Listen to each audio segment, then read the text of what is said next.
My name is Joe Cannon. I'm one of the owners at KJ's Barber and Hair Creations, located in Tracy, California.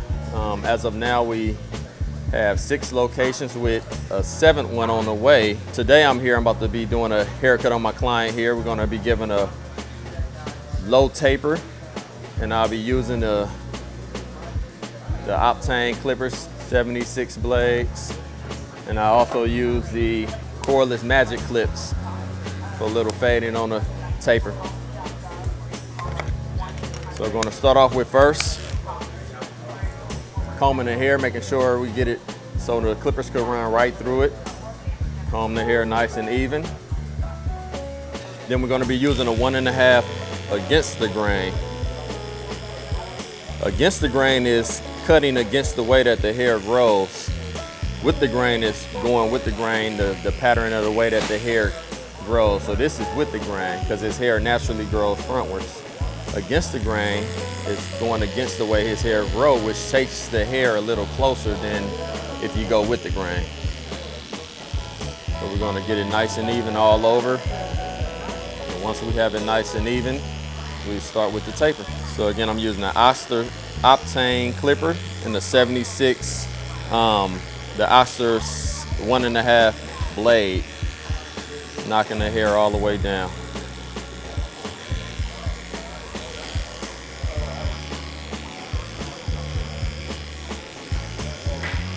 The cowlick part in the back, the crown, could be a little difficult because it's the way your hair grows in a swirl, so you got to make sure that you cutting against the grain in all the angles of the way that the hair is growing.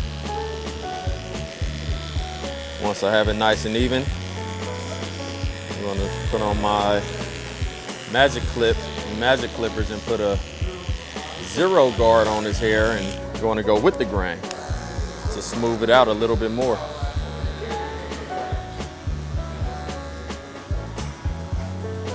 You always want to keep a comb in your hair, in your hand while you're cutting.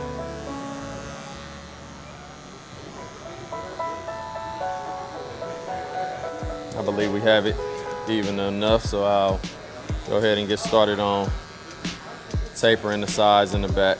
Again, these magic clippers, they cordless, they have adjustables where you have different levels. I'll start off at the lowest level, and then we go all the way up as we fade into the cut. So we start off bald.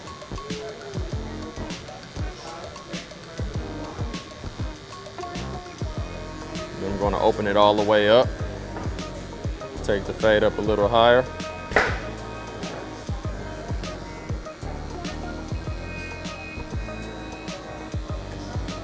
And then we put the little guard on there, level from it being all the way open without the guard, but I have it all the way closed right now. And you might not see it, but sometimes I'm moving my thumb on the swivel to adjust the length of the blade. So it's all about levels. It's just like 1, 2, 3, 4. All these guards have numbers on them, and they all correspond with each other. So now I put a 1 guard on and go up a little higher than where I was just at with the 0 guard. And same thing, level is all the way closed, and I work my way up.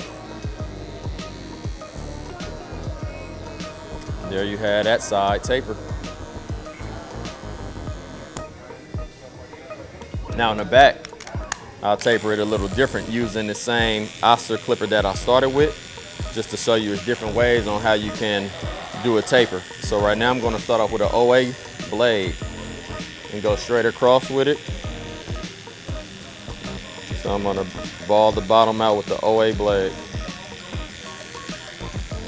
And see, the comb helps to get some of the loose hair out the way as you're cutting. And I know I have a 1.5 against all over his whole entire head.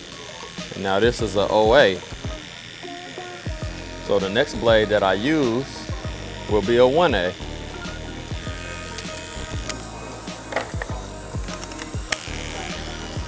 This is a 1A. I'm going up a little higher. The 1A corresponds with the 1.5, therefore it should fade right into that 1.5 that I used on his entire head. Then all I have to worry about is one line coming out the fade, which is that bottom line at the bottom. So now I have a 1.5 all over. I have an OA down here, and then I have a 1A that's right here. So there's a blade that will take that line out, which is called a 1 blade.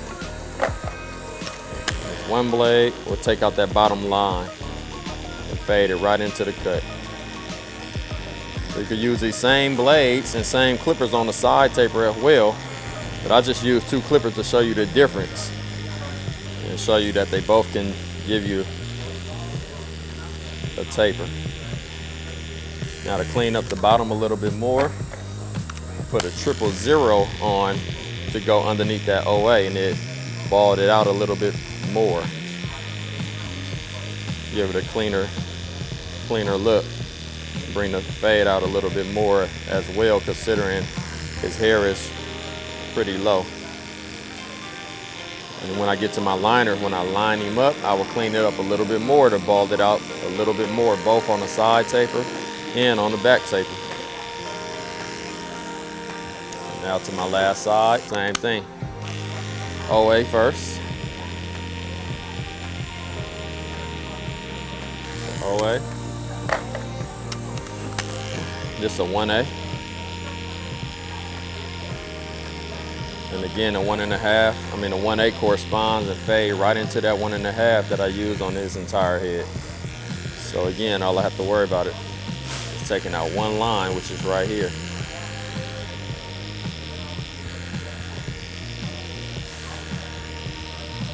And I do these steps on every head. It don't matter what type of hair, grade of hair you have, I do the same steps on every one that I taper. Depending on what clippers I'm using, I use the same steps that you see me follow.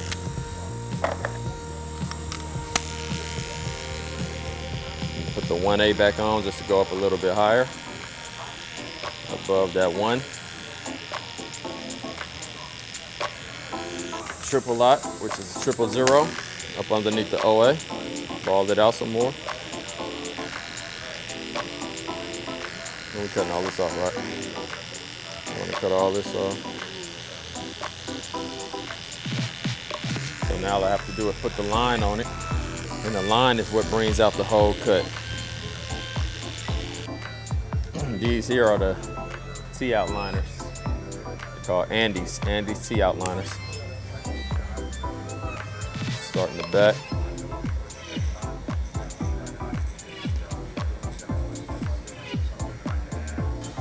Now in the back with your liners, you want to be careful because underneath it's a little sensitive at the bottom. So as you notice, I'm flicking my liners to go up with it instead of pressing down. When you press down, you can kind of cut your client and cause webs to come and things like that. As you probably noticed, since I put the line on there, the fade is able to be seen a little bit clearer.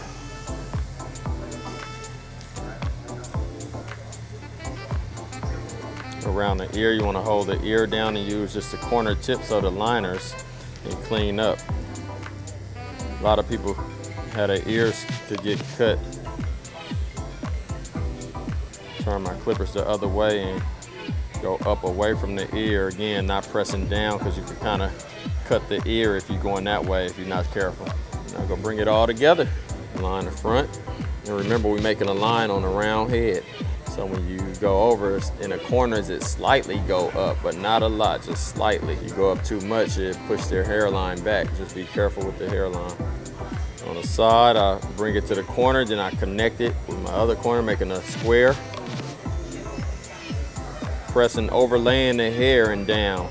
Not pushing up to it, you putting your clipper over the top of the hair and then dragging it down.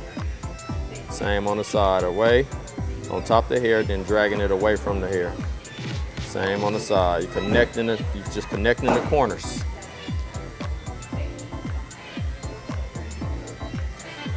Same thing on this side.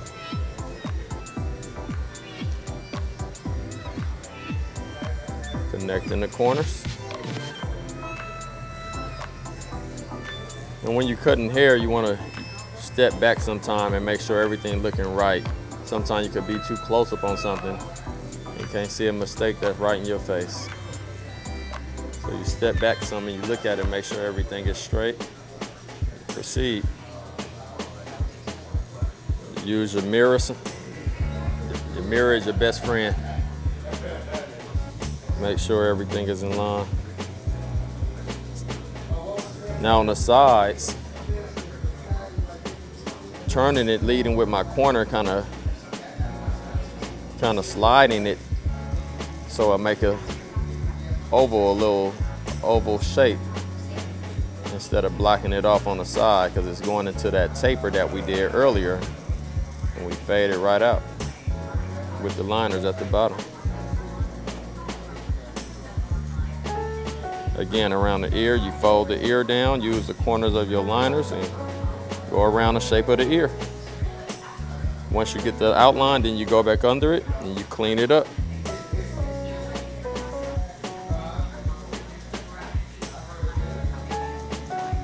Now in the front of his hair, he have a little swirl right here and a little right there. So remember, we use a 1.5 against the grain on top. Well, we could go one blade lower just in that area to kind of make it a little smoother. So I'll put a 1A blade back on my Octane clippers to hit that part. This is a 1A.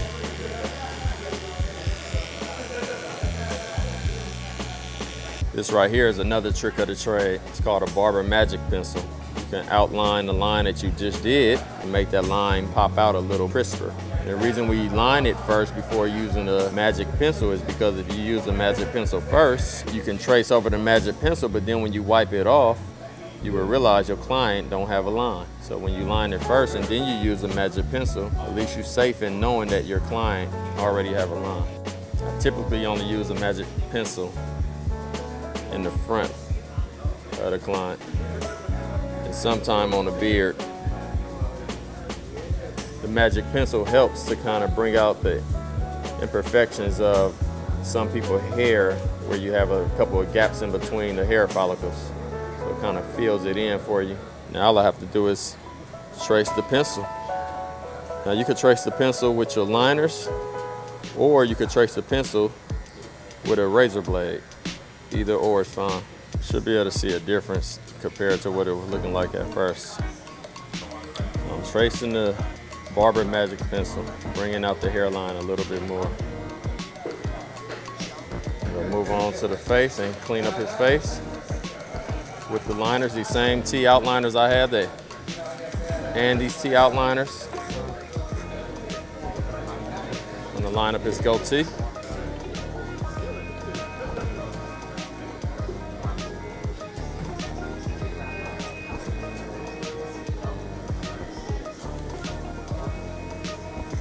Same thing on this side, cleaning up his face.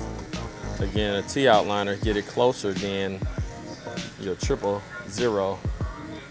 blade. If you've been watching since the beginning, you should see looking a lot different. The bottom, we want to go straight across.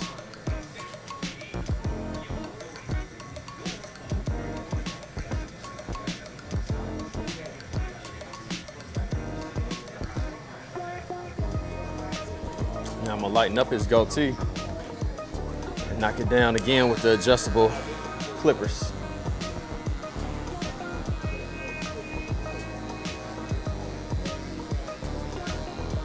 Then we remember the magic pencil.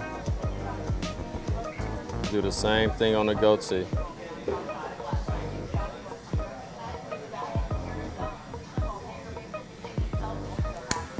Now again, go trace the pencil.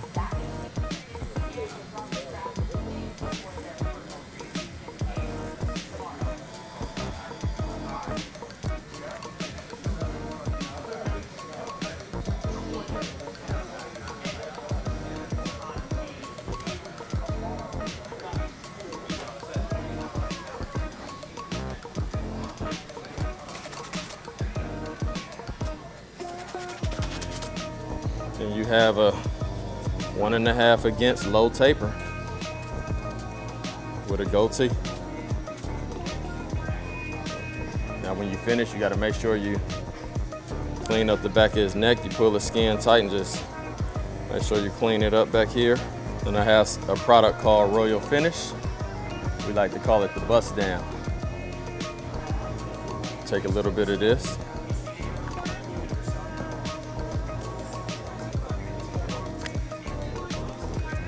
Works real good and it smells real good.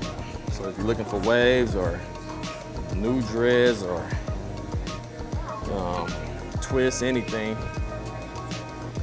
the Royal Finish Bust Down is a product for you.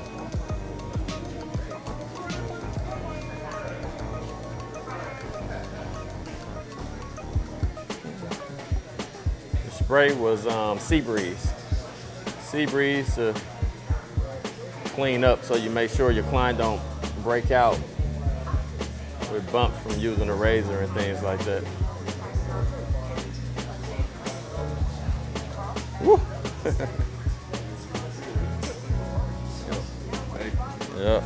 Tell the camera. Nah. That looks great.